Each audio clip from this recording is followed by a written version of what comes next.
तुझ्या जिभेचे तुकडे पडतील. याला कारण आहे. कोण कारण? देवराजा सत्याला चालतोयस तू. निश्चित सत्याचा तुमचा देवतांचा धर्म आहे. धर्मच आहे असं तुम्ही म्हणता. हो. मग देवराज माझ्या प्रश्नाचं एका उत्तर द्या.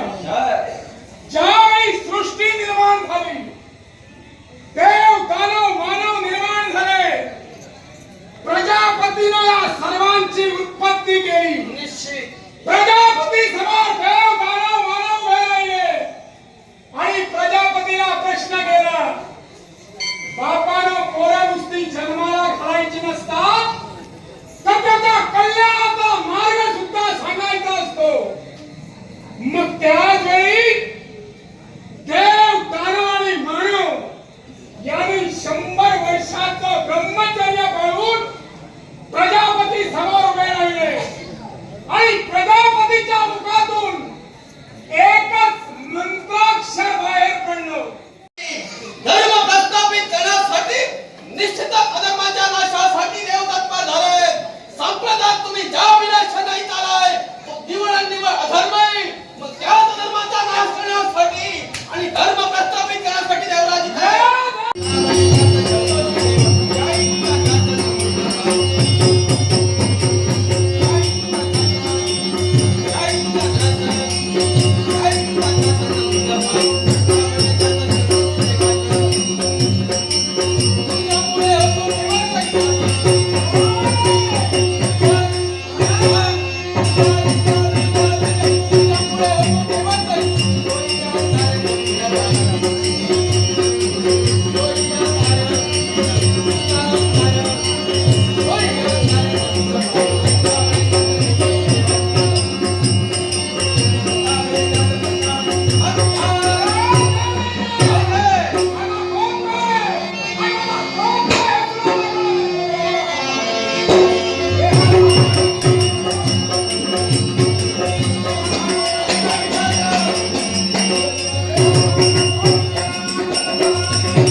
खाण्याशिवाय आपण बाबा, अहो, पण त्या मंदिरेबाई काय अवस्था झाली तुमची बघा.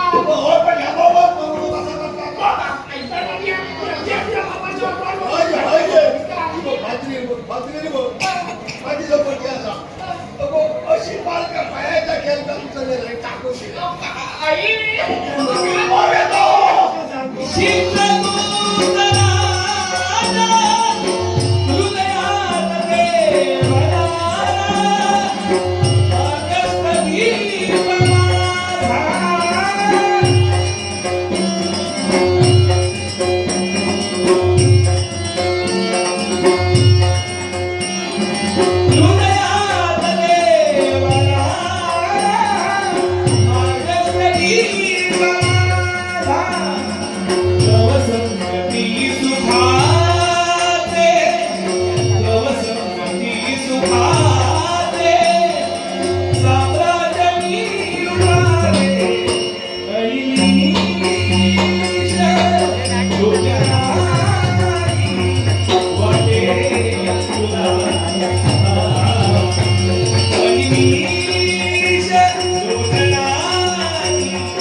जेणेकरून जनजीवन सुखमय झालं, कुणालाही कोणत्याही गोष्टीची न्यूनता नाही याची मूर्तिमंत साक्षही पटू लागली. हे लाघवी की सारी किमया तुझे पदाच्या कधी वस्तिस्थान ठेवून परमेश्वर या थोर संस्थेला पात्र झाला. परमात्माचा दुसरा औषध आत्मा आणि तो आत्मा या मानवाच्या देहात औषधाला वास्तव्य करून पाच ज्ञानेंद्रिय, पाच कर्मेंद्रिय, पंचप्राण, मन आणि बुद्धी अशा 17 कळाने युक्त झालेला माणसाचा नरदेह एका साधवंत कुलात प्रस्थापित केला. हे भगवान, हा प्राप्त झालेला माणसाचा नरदेह या नराचा मला नारायण बनवून घ्यायचा आणि म्हणून आजपर्यंत जनसेवा ही ईश्वर सेवा समजून या माझ्या जनतेशी करून घ्यायचा.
राजे, आपल्या पायाचा पायी विश्वास असलेला नतमस्तक होतो. समाधान वाटलं, आपला आशीर्वाद मिळाला. पण राजे, आपल्या मी सर्वांगाचं निरीक्षण करते.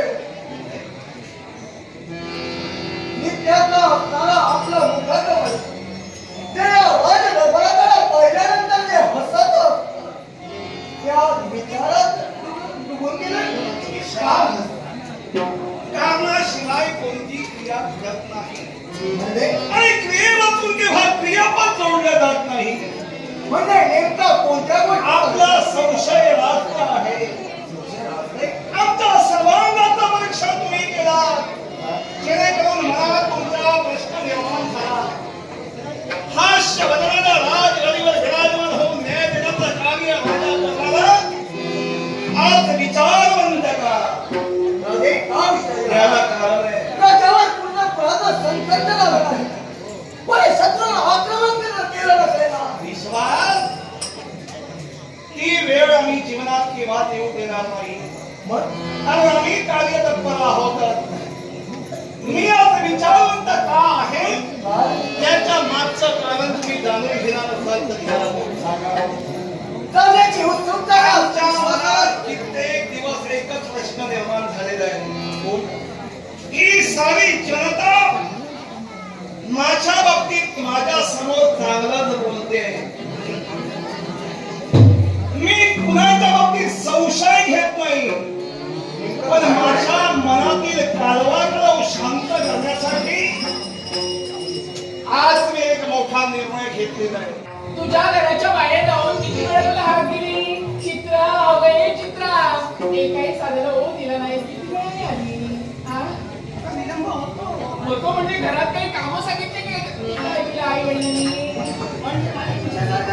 म्हणजे मला कामच करणारी. हा, मोठी कामं करणारी ती. आणि आम्ही काही कामं करत नाही असं वाटलं की काय? हा? मला माहिती आहे, झोपून असतीस घरी, नक्की कामं करणार. वा, हे बघ, पानवाटेवर आलो ना, निश्चित कर्तव्य आपलं आहे. धुणी धुण्यासाठी म्हणून इथपर्यंत आलो, हे कर्तव्य पूर्ण व्हायला. पण पहा, चारी बाजूला पाहिजे निसर्गरम्य असं वातावरण दिसतंय. आणि या सकाळच्या प्रहरी या पाणवठ्यावर आपण आलो. बघ ना, चारी बाजूला बघ तेव्हा हा हिरवगार होतं. हा, हिरवगार सगळं